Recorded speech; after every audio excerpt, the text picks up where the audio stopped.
Thank you all for being here today. My name is Dan Murphy. I'm from CNBC, and I appreciate you sharing part of your morning with us today for what will be a very dynamic conversation. So thank you again. We've already said hello to our panelists, and I wanted to say thank you again for joining us, for sharing your insights. It's great to have you all here. The focus of this next panel is securing the energy transition, resilience and reliability in the face of evolving threats. And I think, as you all know, this is a very critical topic.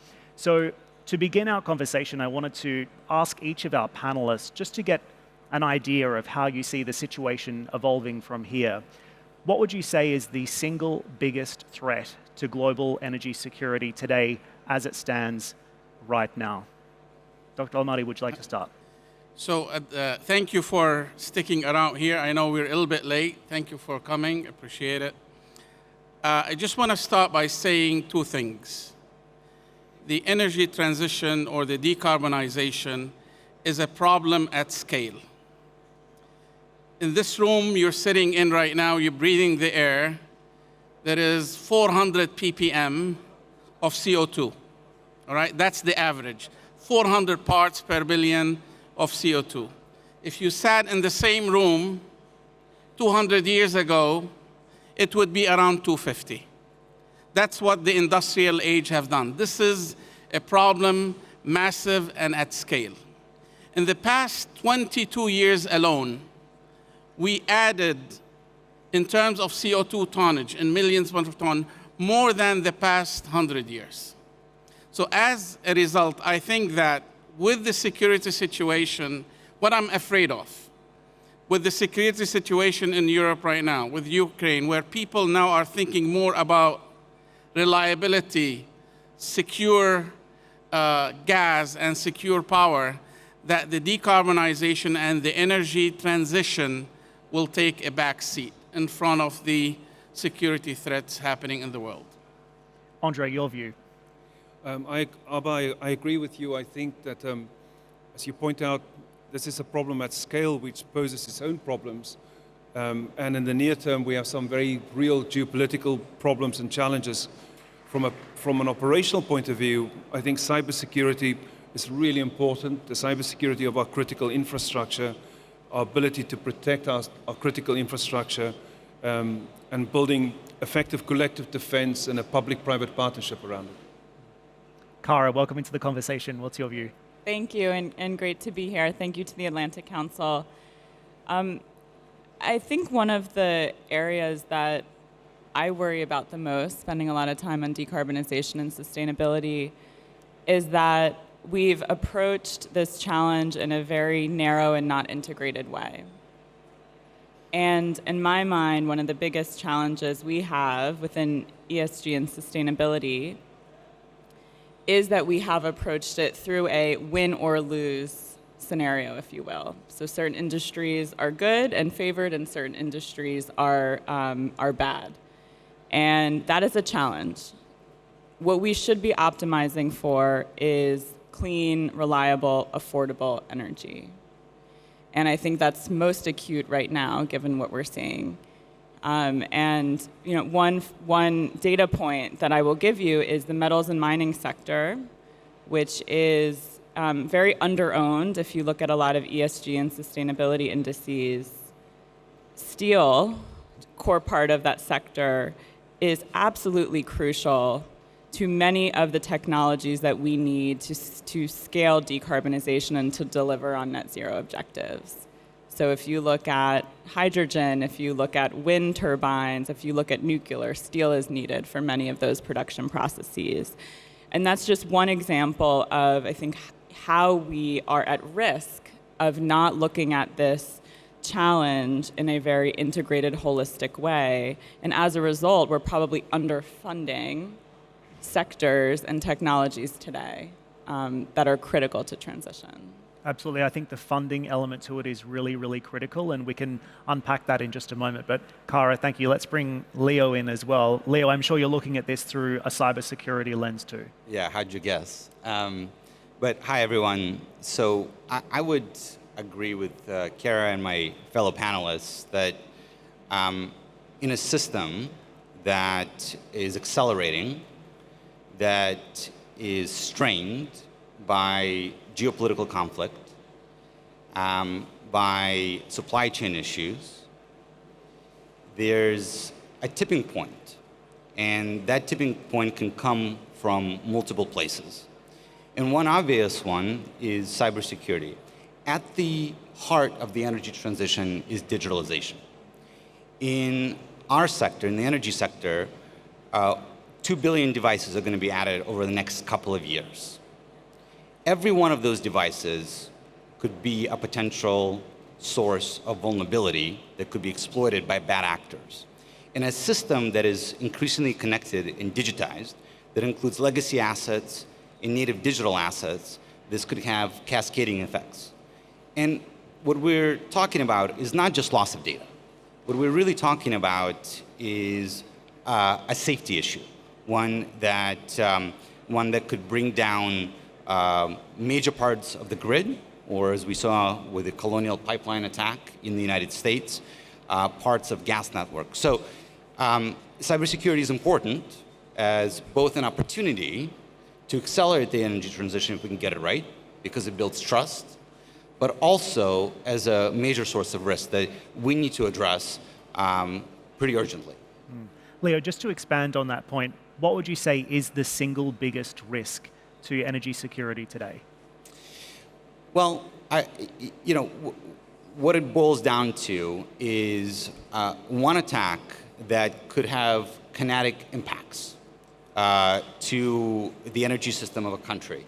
The thing about cybersecurity, it's very hard to attribute the source of the attack, where it's coming from, who is doing it, what are the methods. And yet, once that attribution is made, the level of intensity increases. And simple exploits that could be bought on the internet for $15.99 because malware has been commoditized now, right, in the hands of a malicious actor. And it doesn't have to be a nation state. It could be a criminal group, right, could be exploited, could cause damage, shut down safety, and because of lack of attribution, because of anonymity, it could have cascading effects. Before we talk about some of the solutions, would anyone else on the panel just like to add to what you've heard regarding risks when it comes to global energy security and other key elements that you see there? I think both Leo and Cara touched on the importance of the supply chain. And I think supply chain issues are growing in importance. It's one of the critical factors behind global inflation today, which is one of the most destructive elements in the global economy when it comes to value and to wealth, and a major driver behind poverty. Within the nuclear industry, we've seen the importance of having a strong supply chain, both in terms of the supply of uranium, with more than 50% of the US's uranium being provided by Russia and its close allies, but also in the provision of enriched uranium, which is a critical fuel factor for the nuclear industry. Just want to add one thing, which could be a little bit political. It took the world several decades until 2015 to arrive at almost a consensus in Paris that global warming is happening and it's due to greenhouse gases, and the commitments started flowing. It took us a lot of debate. For decarbonization to happen, as we saw in COP26, you need a cooperative and collaborative world governments. The risk I see right now, the world is sharply polarized, and the world is being divided along with and against. And as a result, these collaborative, think about the slush fund that was put aside for the developing or underdeveloped countries to get out of coal, like South Africa or Indonesia. That required a cooperation. That required somebody saying, I'm going to spend $100 billion on decarbonization and not on javelins and other because we were in a mood of really fighting this. I'm afraid that the world has shifted a little bit, and that's, to me, it's a big risk. Kara, you agree, disagree? I'll add. No, I agree. And one area that it's prompting for me that I'll just expand upon a little bit is so many of the assumptions that have made, and I know it could be a controversial document, but the IEA net zero, 1.5 degree scenario, one of the really crucial elements that are included in that discussion is actually around consumer behavior. And I think a lot of what is often talked about on decarbonization and climate goals and energy is how do we balance 1.5 degree ambitions, and how do we think about that through the supply side. But there are assumptions in that report that look at, how quickly we're driving our cars, or are we able to cool our houses in a different way? Are we able to tolerate slightly warmer temperatures? Those are actually pretty significant impacts. And so in my mind, one of the big areas from a risk perspective that we do need to be thinking about, I mentioned there's access affordability. How does this look in emerging markets, developing markets? And in developed markets, how can we do our fair share to make some of these consumer changes? And at the policy level, how can we incent some of those changes? And the incentives are really important as well. Sorry, Leo, did you want to say? Yeah, I was just going to pick up on that point around incentives and say, when we talk about security in general and risks, those that are in the profession tend to be a bit gloomy. And if you combine all the risks and you worry about cyber, supply chain, you're not going to sleep well at night. And I think we need to take a step back and think about this more holistically. Think about climate change, decarbonization, digitalization, and security is going hand in hand, and prioritize those in the blueprints that we're putting together. Very often, security is seen as an afterthought. It's not built in, it's oftentimes bolted on. And so the approach should be through a partnership that includes OEMs like us that have put a lot of large equipment out there in the physical world with some of our digital and domain expertise to begin to understand the risk. Because once you understand the risk and you can get insights into it, then you can put your arms around it and then do something about it. And for that, visibility is really key. I wanted to pivot the conversation over to some of the solutions that we see out there. One of the most fascinating things that I've heard over the course of the past couple of days was a comment that was made by the ADNOC Group CEO, Dr. Sultan Al-Jaber. He said, "We cannot unplug from the current energy system before we have built the new one." And I thought that was just a perfect way to summarize what we've seen over the past couple of years. So in order to expand on that point, what would you say are some of the solutions we need to accelerate the decarbonization of the power sector? Dr. Khalidi? Thank you. That's a very, very important question, and if you allow me a little bit time to address that. The world right now, not only China and India, including the United States, in the energy sector is heavily dependent on coal. This is a fact, more than 30%. In the region here and elsewhere, when we have gas, we still have simple cycle gas power plants. We still are running at power plants that are 30% efficient, while the latest technology is 64% efficient. Now, the world, according to all statistics, you look at many, many scenarios, up to 2050, there will be no one solution that fits all. We're heavily going to be investing in renewables. This is definitely going to happen. The fastest growing energy market will be renewables, mainly solar and wind. But you cannot depend on them alone because of all the issues related to intermittency, security, etc. In addition to that, there is a physics-based reason you need to have in your system, in your grid, you need to have a firm, synchronous energy that depends on large rotors. We're not going to go into details there. But think about that. To have a stable grid, you need to have synchronous assets running in addition to the solar and wind. We believe that the world has to look at many options.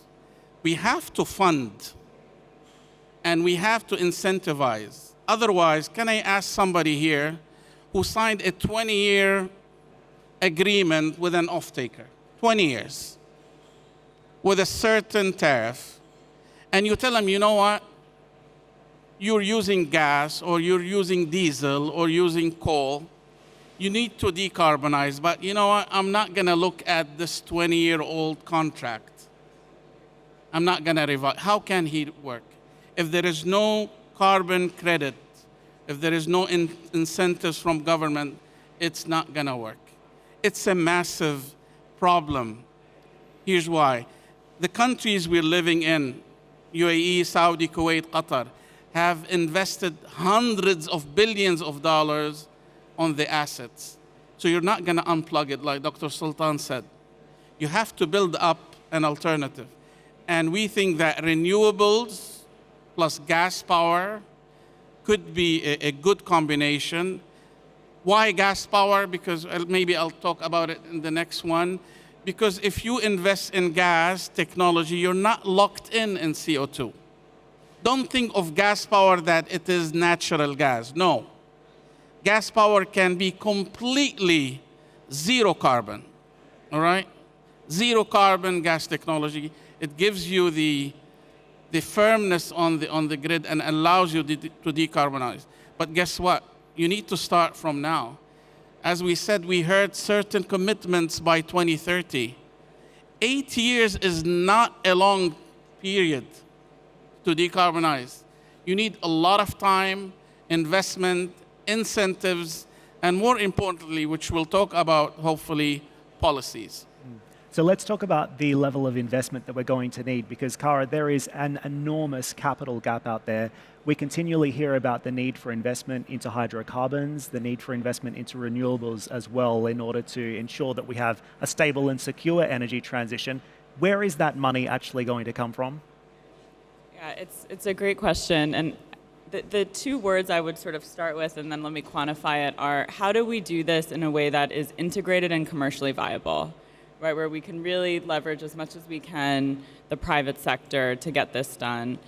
Our research estimates that it's going to take anywhere from 100 to 150 trillion in capital, about 3 to 5 trillion a year, which is an astronomical amount. We're nowhere near that today, to deliver on the goals that were set forth in the Paris Agreement. And about half of that capital will need to go into renewables and technologies that are at commercial scale today. But the other half, very importantly, will need to go into carbon capture, into hydrogen, into direct air capture, into sustainable aviation fuel, e-fuels, technologies that are not yet being adopted at commercial scale because they have not hit the price point where that can happen for a lot of companies. It's not meeting their thresholds when they look at energy capex decisions. And so I think what that tells you is we're going to need a little bit of both. We're going to need to continue to scale up investment in decarbonization. We're at about a third of the renewables capacity that we should, where we should be to align with what was set out in the IEA Net Zero report, so a lot more investment in decarbonization renewables. But back to the point that I mentioned at the beginning, how do we do this in a way that's commercially viable, which means that we cannot pull out financing from the exact sectors, the oil and gas sector, metals and mining, real estate, agriculture, these sectors that are really crucial to transition, that actually need the capital, that need the support to be able to execute on that. And then the last piece I would add is public-private partnership can be very powerful when you're looking at ways to actually make technologies and or investments in regions commercial when they may not be there, at the moment today. Blended finance is a great way to do that. We are piloting this, actually. Goldman Sachs has created an innovation facility focused on South and Southeast Asia and ways that we can actually look at low-carbon solutions, and we're working with the Asian Development Bank to be able to do that in Bloomberg Philanthropies. And I think that's a great example of there's a lot you can do within the private sector to support these industries and to support these technologies. But then when it's not really an opportunity, it may not hit a internal rate of return or cost of capital decision within a company. How do you actually come together with others, with partners, with development banks, with nonprofits to be able to really accelerate the transition? And not just that, but bring the cost down Yes. to a point where it's going to be accessible. Andre, did you want to speak to that as well? Dan, I think innovation has a really important role to play here. And so as a venture capital firm at C5, we're very focused on investing in innovation in the advanced nuclear sector.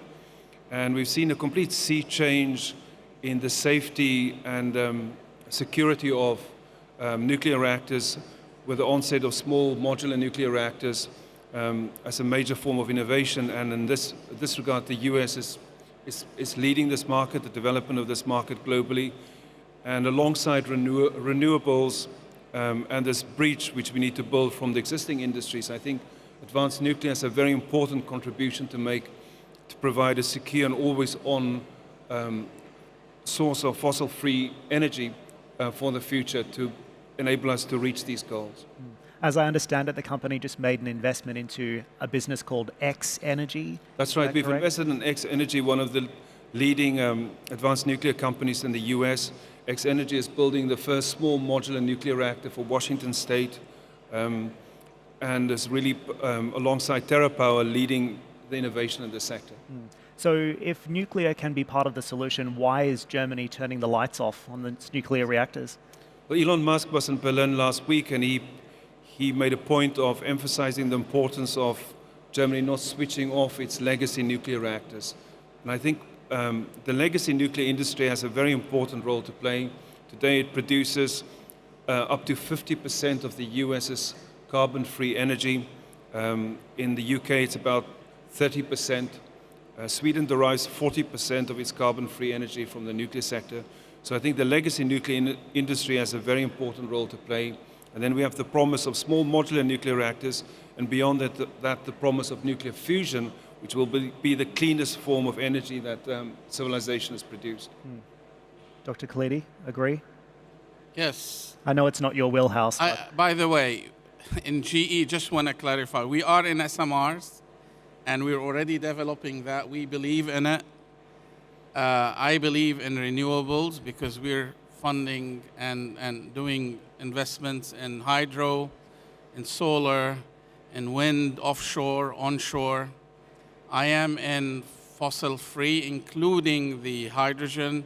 We have capabilities of running 100% on hydrogen. But as Kara said, we need investment in carbon capture. People don't know that right now, the state of the art of carbon capture is very expensive. And unless serious funding happens, it's not going to be easily deployable.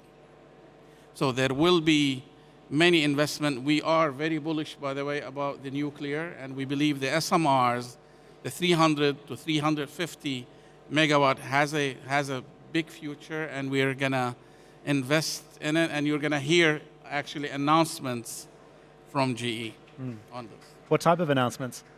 There will be announcements in the future. Okay. Nuclear is still so controversial, though. So how do you get around that? I think the innovation in the nuclear sector has really changed the safety and security debate around nuclear power. Small modular nuclear reactors, the generation 3, the generation 4 reactors, can't melt down under any circumstances. And this has really changed the whole debate around nuclear. I also think that the amount of capex for the deployment of SMRs is much more limited and modest than in the case of the legacy nuclear industry, which required very significant amounts of capex deployment. SMRs are also aesthetically much more attractive, much easier to blend into an urban landscape than the legacy reactors, which were very, very striking and required a massive safety perimeter. So I think the more people learn about nuclear power and understand that nuclear power is really a simulation of the way in which the sun creates energy, it's really a form of star power. I think the debate is changing and shifting, and there's much more support for nuclear energy as being part of the solution. I believe in energy mix throughout. And one more thing, let's not think of the world as at one speed. There is not a single world. We have Africa. Until now, you have 800 million people without power, zero power. This is what the world is. It's not moving at the same speed. Not everybody has the ability to spend capex. Hopefully, the OECD might help, like in countries like South Africa or Indonesia or Malaysia. The world is complex and will continue to be so. And I'm afraid the latest developments in Europe has made it even more complex. Yeah, I tell you what's not helpful, though, is when nuclear power plants get hacked, as we saw most recently in the news in the US and in other parts of the world. And that tends to set us back. It becomes a great showstopper, because to operate these plants efficiently, safety, you need digitalization. And so just to pick up on some of the themes around unlocking innovation, it does require public partnerships. It does require collective defense. And the way to do that is to bring folks, traditional companies that have been around for a long time, and like ours, with some of the leading innovators in the space, and also the asset owners. Because unlocking the innovation cycle requires capital, but it also requires an industry that's very safety focused. It requires proven use cases. So we, for example, at Siemens Energy, we partnered with New York Power Authority, the utility that supplies power to the city of New York, to develop a center of excellence on cybersecurity, on industrial cybersecurity, first of its kind in the world. And the idea behind that is very simple: to create a school, a monitoring center, and a lab where you get to test new and emerging technologies that are coming out of the startups, get them proven out, and then put some capital behind it to get it to scale. This is the kind of innovation cycle that we need to bring to small and medium-sized players that are increasingly being hacked, because we're only as good as our weakest link. Leo, you had a great quote in one of your recent research reports. You said, without cybersecurity, the digital foundation of the energy sector's new business models remain at risk, which speaks to the core of exactly what you're saying there. I just thought it was interesting. I wanted to share that. Yeah, and it's something that we at Siemens Energy really believe, because what we see, and we were early to this problem because of Stuxnet, what we see is that in order to accelerate the energy transition, asset owners have to become digital companies. But in order to become digital companies, they have to become cybersecurity companies. And for that to happen, cybersecurity needs to be put at the core of the business model, which means that it needs to be priced in, and we need to be able to differentiate on security to build trust with the ecosystem up and down the supply chain. I'll just add, I do think there are models that we can and should be leveraging in the way that we start to frame cybersecurity in the context of, as Leo was saying, how do we actually make sure that this is not just a potential risk as we think about different technologies, but also we look at companies who have built infrastructure to be able to proactively manage it, and that being part of the solution. And I think one great frame that we have for this is what we've seen within the ESG and sustainability space on climate disclosure. And we now have in the US, as of last week, a proposed mandatory climate disclosure rule. It's 500 pages. It's quite comprehensive, but I think part of what that tries to do is it tries to create a disclosure regime, if you will, for how to actually evaluate companies and how effectively they are looking at something like cybersecurity. And so much of this conversation in my mind is pivoting from just a really narrow focus on how do we invest in green at all costs to a very integrated solution, a new era, if you will, of how we're thinking about energy broadly that weighs things like access, that weighs things like security. And for that, I think we do need to have more established models and frameworks to be able to evaluate something like the potential impact of cybersecurity on a given business. And just speaking about some of those frameworks, I also wanted to ask you, Kara, when you look at sustainable finance and where this is going, do you think that the current ESG models are fit for purpose? Are they working? Are they not working? What would you like to see evolving in that space? I think there are elements of ESG which has really been powerful. I think ESG at its best is really a way to evaluate certain factors or considerations in the investment process that may not look financially material today, but may be financially material in the future. And a lot of the topics we talked about, supply chain, things like human capital, climate, potential climate risk on your business. I think that at its best, it allows you to do that. There's frameworks for that. It's obviously contributed significantly to a lot of the investment and awareness around decarbonization, which has been really helpful and constructive.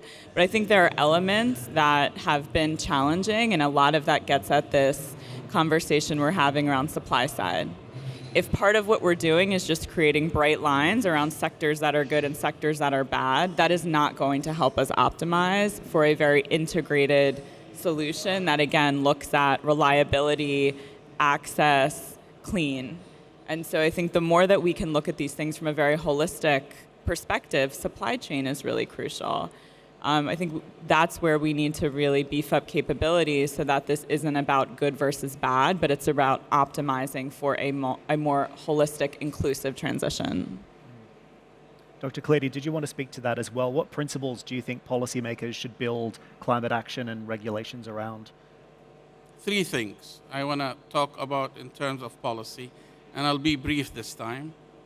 Number one, policymakers should think about overall goals for decarbonization, and they set the timeline for it, like this country is talking about 2030 goals, 2050, but they should not dictate how to reach that level of decarbonization.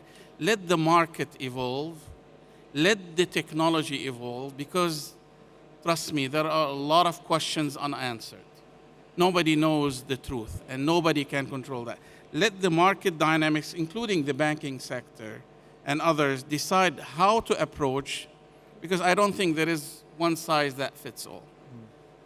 Number two, and this is very important, how can you start with NDCs?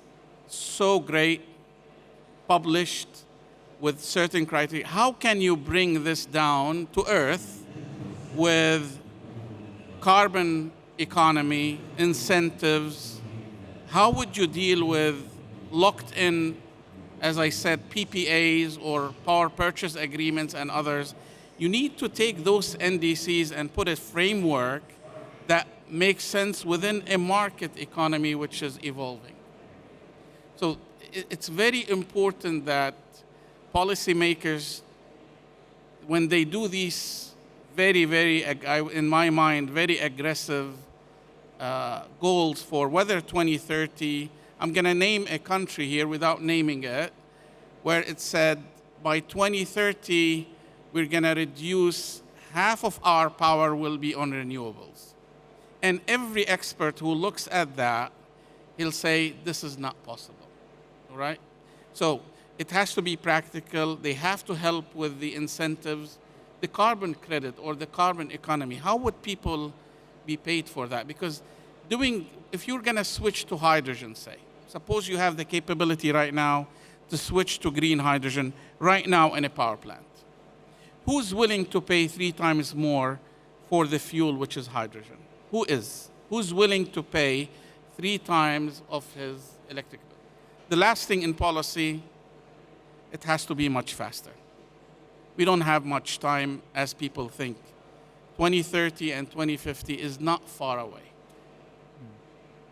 Andre, do you have any thoughts on that? What incentives, structures, solutions, regulatory action would you like to see from policymakers in order to get this moving in the right direction? I think when it comes to securing the energy transition and cybersecurity in particular, the US government recently has stepped up its requirement for reporting from industry on cybersecurity incidents. The SEC for some time have required material incidents to be reported, but critical infrastructure providers now have to report every incident back to the government. And I think data sharing between the private sector and the public sector and inside the private sector is really, really important. And the practical example which Leo has given of the New York Power Authority, which is supported by data from Siemens and is collated in the cloud through one of our portfolio companies, INET, to share threat intelligence, I think will become much more important. I think Kira last night at the dinner made the point that ESG and the energy transition will require not only a major asset reallocation, but also one of the biggest data shifts. And I think the way in which we apply data, the way in which we manage our data, secure it, also use it to accelerate, as Abba said, for purposes of impact through both machine learning and artificial intelligence will become much more important in the future. Leo? So I just think that a lot of the technology, we have an incredible innovation engine. A lot of the technology to tackle some of the challenges is available today. Artificial intelligence offers enormous promise to be able to detect and stop attacks. And yet, that technology is not being scaled. It's not yet affordable for a lot of small and medium-sized players. So if we think about a policy framework, we need to unlock capital. We need to convene public and private sector in adoption of that technology. And we also need to align stakeholder interests between national security, the regulatory frameworks, and the private sector. And as importantly, we need to recognize that the energy system is changing and that we can't just look at bulk electric assets, that we have to look at the whole value chain and provide solutions that expand into renewables, distributed, because, and frankly, I mean, the other thing I'd say is we need to solve some really boring problems in this space. Things like patching, because they tend to be the source and are easily exploited by the bad guys. So, and hopefully we can do that between some of the new shiny things and some of the older boring things. So. Kara?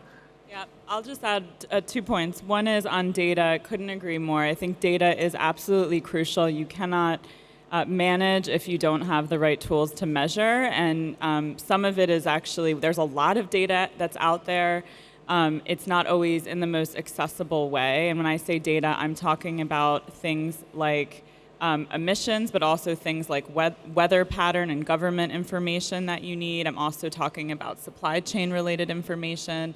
That is really crucial. Investors need that information to be able to, again, evaluate how they're able to deliver on the objectives that they've set out. Just as a data point, 90% of GDP is now represented by private sector net zero commitments. So it's a very significant amount. And so what needs to happen in the market is we need not only the tools and the data, but also the right metrics. So we spend a lot of time talking about looking at, for example, intensity of carbon instead of just absolute carbon emissions, because that's going to drive the right behavior that we've talked about today in terms of not just walking away from certain sectors over the next few years. So I think that's really important. And then second point, more broadly on solutions and what to see from policy, I think signals and incentives are very powerful. I mean, we saw in the US a tremendous amount of uptake in solar. That's through the solar tax credit. That was part of what has happened and allowed that to really develop into much more commercial scale. There's things that have been proposed in the US and Build Back Better, like 45Q for carbon capture and sequestration. But I think many more incentives and tools and also signals. We talked about this a lot yesterday, but having the right signals are also really important when you think about, as an energy company, how you're going to make the appropriate capital allocation decisions. It's been a fascinating conversation so far. Unfortunately, we are rapidly running out of time, but I did want to thank my panel for joining us today, and we do have another exciting panel coming up for you right after this, so please give them a round of applause. That is Dr. Abba Khalidi, Chief Technology Officer at GE, Kara Mangone, Managing Director, Global Head of Climate Strategy at Goldman Sachs, Andre Pinar, the founder and chief executive of C5 Capital, and Leo Simonich, VP and global head, industrial, cyber, and digital security at Siemens Energy. Thank you again. We appreciate it. Thank you. Thank you.